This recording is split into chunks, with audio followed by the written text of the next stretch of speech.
Okay, here's a walkthrough of question 11 from the Year 12 Pure Mock. Let's look at part A.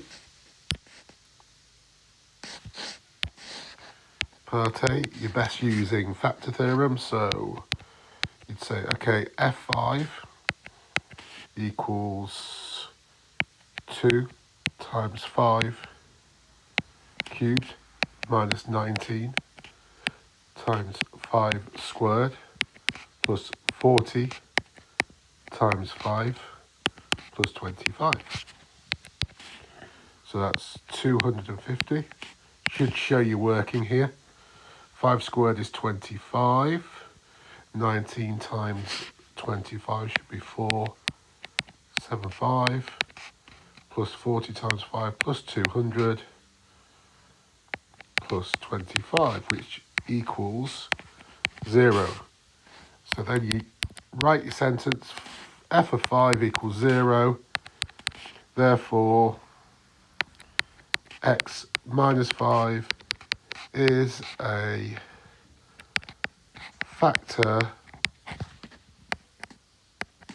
of fx. Okay, looking at B, we're going to do some algebraic division. We know x minus 5 is a factor, so let's divide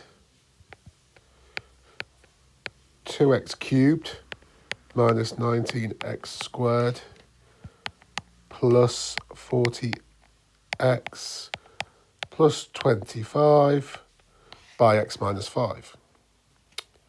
So I want to multiply by 2x squared.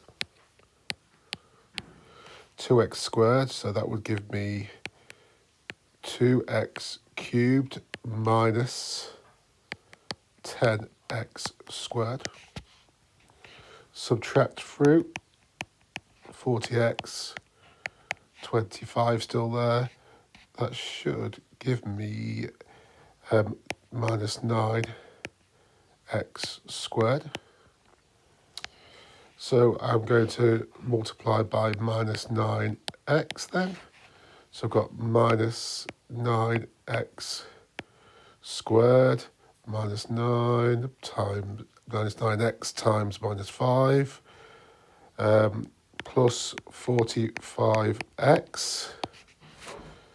So then I'm left with minus 5x plus 25. Multiplied by minus 5, minus 5x plus 25. No remainder, as we would expect, because x minus 5 is a factor.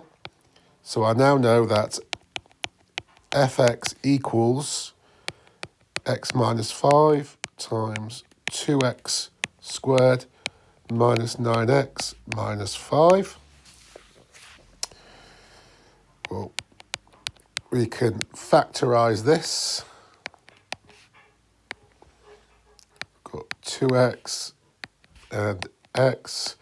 So I've got x minus 5 and 2x minus 1.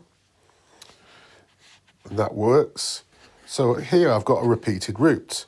So I know fx equals x minus 5 squared multiplied by 2x minus 1. Okay, therefore, there is a repeated root. You need to really write there's a repeated root to get the marks here. And the cubic only has 2 rather than 3 distinct roots. So that's how you get your marks, your 4 marks for part B. Okay, let's look at part C. Deduce, giving reasons for your answer, the number of real roots of the equation. And we've got 2x cubed minus 13x squared plus 8x plus 24.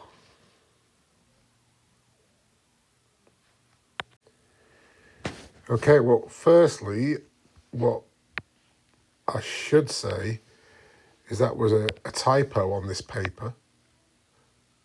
What I should have put on the paper, and this was my fault, was y equals or 0 equals 2x cubed minus 19x squared plus 40x plus 24. So there's an error there. And the main thing that you had to notice was the plus 24 was 1 less than the plus 25. So in effect, it was a translation down. So the graph would look a bit like this, and therefore have 3 distinct roots. So in your paper, there was a bit of an error there. So you can feel a little bit hard done by. That was my error when playing around with these equations when I was writing the question and adapting it from another paper. So apologies there. But the point of that was a translation down. Okay, let's look at part D. Well, 2 marks here. You've got to decide what value of k. We're going to translate it across. So we've got to imagine, how could we make the curve go through the origin? Well, here, that root there is -1/2. That root there is 5. So I can either shift it across to the right by 1/2. So that would be f of x plus 1/2, which would give k equals, f of x minus 1/2 even, which would be k equals -1/2. And then if I wanted the root here to shift across to there, it's got to go -5. So that would be, we'd take f of x plus 5, put plus 5 into there, and that would let k equal 5. So k is -1/2 and k is 5. Those are your 2 possibilities.